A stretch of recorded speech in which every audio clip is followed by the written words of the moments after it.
آج کے دور میں ہر انسان پریشان حال ہے روزگار کے حوالے سے، چاہے وہ اس کی مالی مشکلات ہوں، رشتے ہوں، یا کسی بھی قسم کی اس کی یعنی کہ کوئی نہ کوئی پریشانی لاحق ہے۔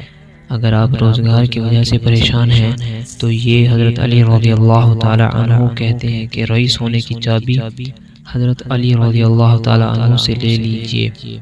یہ وظیفہ کچھ اس طرح ہے کہ حضرت علی رضی اللہ تعالیٰ عنہ سے روایت ہے کہ جو شخص ہر روز صبح کو اور شام کو یہ کلمات طیبات 100 مرتبہ پڑھے گا، وہ فکر و فاقہ سے محفوظ رہے گا اور غنا کا دروازہ اس پر کھل جائے گا۔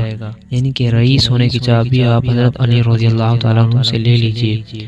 وہ کلمات کیا ہیں جو آپ نے 100 مرتبہ صبح کو پڑھنے ہیں اور 100 مرتبہ شام کو پڑھنے ہیں؟ وہ کلمات یہ ہیں کہ لا الہ الا اللہ المالک الحق المبین۔ آپ نے اس کا ورد کرنا ہے، 100 مرتبہ صبح پڑھنا ہے، 100 مرتبہ شام کو پڑھنا ہے، اور آپ کو بالکل یقین ہونا چاہیے، اور یہ جو وظیفہ ہے یہ آپ کا ایک راز ہونا چاہیے، یہ کسی کو بھی نہیں پتہ ہونا چاہیے کہ آپ یہ وظیفہ کر رہے ہیں۔ آپ اسے کچھ دن کریے، انشاءاللہ العزیز اس کے نتائج آپ اپنی زندگی میں دیکھیں گے۔ باقی میرے چینل کو سبسکرائب کر لیں۔ مجھے اجازت دیجیے، مجھے اپنی دعاؤں میں یاد رکھیے گا۔ اللہ حافظ۔